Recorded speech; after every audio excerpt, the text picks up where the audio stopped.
what really concerned me about my daughter was like, these were 15-year-old girls. Listen, when I was a kid, when I was 17, I had a crush on Pat Benatar. Okay? I just had a crush on Pat Benatar, right? We all have a crush on somebody. Some people like fucking the chick from Fleetwood Mac. So, we all have a crush on somebody. You know, did I go see Pat Benatar a few times? Yeah, I went to see Pat Benatar. Did I chase her down for an autograph or a fucking picture or to give her a hug? No, I did something dumber. When Pat Benatar was getting married in 1983 on MTV, MTV was going to have a wedding for her in Hawaii. And in those days, I don't know, you're young, Mike, but in the days of MTV, MTV would do raffles every month. One of the raffles was Van Halen coming to your house to play in your backyard with like 20,000 cases of beer and shit. Every summer, every couple months, they had some type of raffle, you know? And right before I left, in April of '83, MTV had a fight. I was going through a rough patch, like, you know, when you have bad luck, like it don't stop. But it wasn't society's bad luck. It was me being the kiss of death, like I was fucking bad luck. So everything I touched turned to shit. So now I turned on MTV one day and fucking Pat Benatar's getting married to that fucking guitar player. And I'm like, what the fuck is going on here? That's it. That ain't happening. We're going to Hawaii and we're boycotting the fucking marriage, right? But I'm a broke dick. I ain't even got money to go to Newark. How am I going to get to fucking Hawaii, right? So me and my buddies came up with a scam. We went out and we bought every fucking postcard, blank postcard that we could.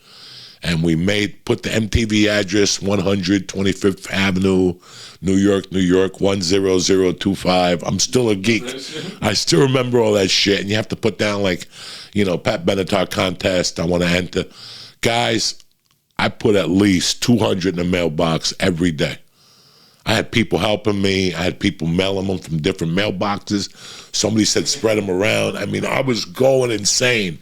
I was going to Hawaii to fucking step up to the pump to tell Neil Giraldo to fuck himself. He was lucky if we didn't throw a beating on him. We were going to fucking drag him by his fucking little glamour guitar and take Pat Benatar from him. It's a fucking wild fantasy. But you know, I'm an idiot. The coke is fucking pushing the dream a little bit. So what do? I fucking send, I don't know how many fucking postcards to Pat Benatar, to MTV. They announced the winners on MTV. I didn't even win third place. Like, I think like fifth place is like a fucking picture of Pat. I would be happy with a picture of Pat. I must have sent 10 guys a stack of those cards, and I won nothing. But I didn't chase her down to Hawaii and hook up with her or try to hook up with her.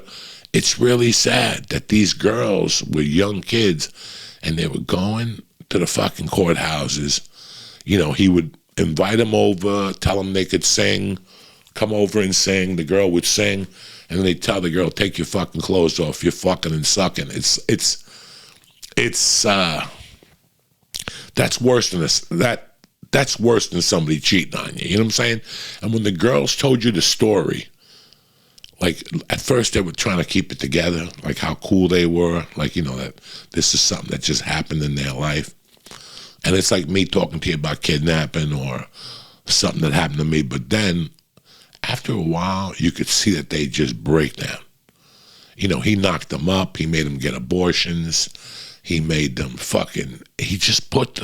he put these girls through the health of emotions. I mean, if he did it to 15 girls, I'll be surprised if 4 of them don't ice themselves. You don't come back from that at a young age like that. You know, when you put on YouPorn or whatever the fuck you guys watch and you see those retarded chicks with their eyes spread out or, you know, whatever the fuck they're doing, they're not all there. And they didn't get there by getting hit in the head by somebody. That's by somebody inflicting fucking trauma and sexual abuse constantly since they were little kids. They didn't fucking know it. And I grew up with one of those girls that you could just ask her, like, do you mind sucking my dick? No, get in the car. She was 19, 20. You know, she just recently died 3 years ago. But I grew up with this girl that something was not right there. And, yeah, you got your dick sucked from her one time. But if you love your mother and you have any fucking idea what's going on with mental health, you look at this girl and say, you know what? me getting her to suck my dick isn't that big of a fucking deal. Anybody could do it. I mean, obviously there's something wrong with the fucking girl. That blonde that you see at fucking Macy's that's hotter than shit, the one that you went over, everybody's trying to hit on and nobody get nowhere, that's a chick you want to convince to suck your dick. Not once, but twice, because you got to work for that motherfucker. You got to be a salesman. You got to show up with flowers and fucking planes that say I love you, you know, the fucking planes that drag the shit, I love you, whatever the fuck. But yeah, guys, I was fucking blown away, man. So sometimes I'm happy I don't pay attention to fucking what's going on, because I can't deal with it. That's just, this motherfucker, now he has to go to another state and get sentenced again. I mean, it's all going to go concurrent, but he'll never fucking see daylight again, this fucking guy. And then I think he was suing the court because they put him on suicide watch and shit. Listen, they put you in suicide watch sometimes for your suicide, but sometimes they put you in that suicide watch so you don't get fucking killed. That's the bottom line. I've been to fucking jail. They have a section for the rats, like protective custody. They have that. But guess what? Those motherfuckers eat, so they'll try to poison you. You know what I'm saying? Like that suicide watch, they watch fucking everything. They watch what goes in, what goes out. So, you know, maybe it's for his protection.